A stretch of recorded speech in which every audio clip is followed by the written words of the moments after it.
And we're back on Daytime Alabama. You know, the old expression is right. You really are what you eat. And with me this morning is Mike Caraway. And Mike woke up one day and discovered he was, what, 30 pounds overweight? Yeah, about 30 pounds overweight. And went to see a doctor about it. Right. And the doctor said what? He said, you have high blood pressure, you have high cholesterol.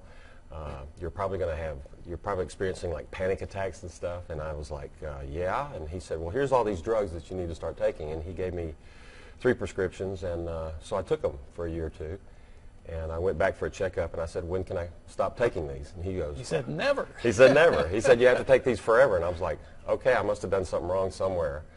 So that was about 7 years ago. Yeah, and you decided that that just was not an acceptable alternative, so you started doing research on how people can just eat right.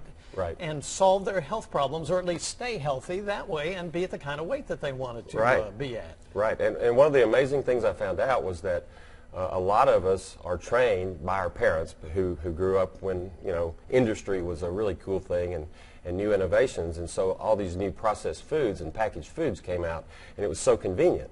And so that was the beginning of the ruination of our health. Exactly. Right? If you look at the health statistics, that's exactly when all of our chronic diseases started. All of our diabetes and asthma and things like that. So you have written a book. It is called 27 Food Hacks. Right. And what is a food hack, first of all? Well, explain what that is. Yeah, the definition of hack, a hack is like an inelegant shortcut. Right. It's not really elegant, but it works. It works. It works really good. It's not fancy, but it works. So you've got some examples here. So I would like for you to just sort of go through and do a little show and tell us what you've discovered about these foods. Yeah, one of the first things is the basic oils that we use. We're told that vegetable oil is great and corn oil is great, and corn oil and vegetable oils have been processed at like 500 degrees. Right. And it introduces lots of trans fats, which are bad for you. They're really bad for you. On the other hand, cold-pressed oils like olive oil, it's cold-pressed, it never is exposed to heat, and basically you get the real olive oil. And this is a great,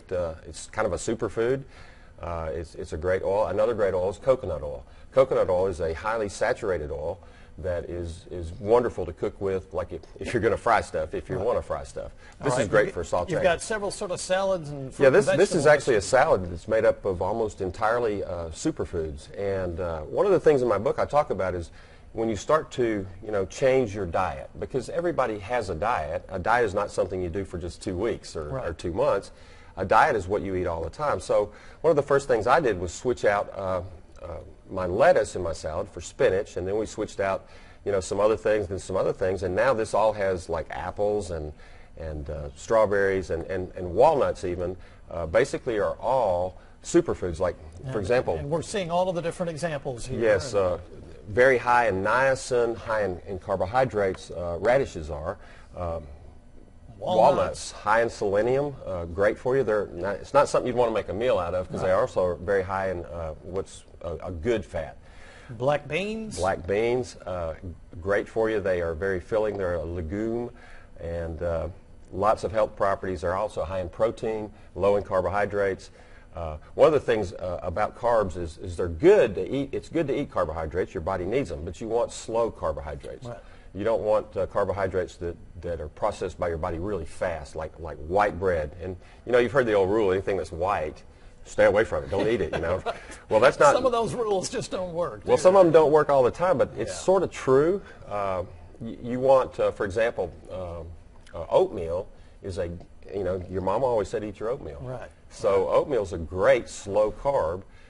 It's digested really slow, but a lot of the processed and refined flour products, like cake and bread that you buy at the store, that turns immediately to sugar in your body, and it causes what's called a glycemic spike, which means your body has to immediately produce a lot of insulin. So the bottom line is, don't go on a crash diet. Don't go on one of these emergency 3-week things. Lose 30 pounds in 3 weeks. That's not going to happen. Just learn to eat right. Okay, so I'm one of these people that when I eat, I have to feel full. I have to push away from the table feeling full. Do these foods, as healthy as they are, do they fill you up? Well, one of the secrets and kind of one of the food hacks is you want to have foods with a lot of flavor, because then your brain thinks, wow, I must be eating a lot of food. Right. So garlic is a great thing to use in your foods.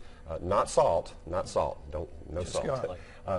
Cayenne pepper. Cayenne pepper is a great little secret food enhancement. It doesn't really make food hot, it makes it warm if you just use a little pinch here and there.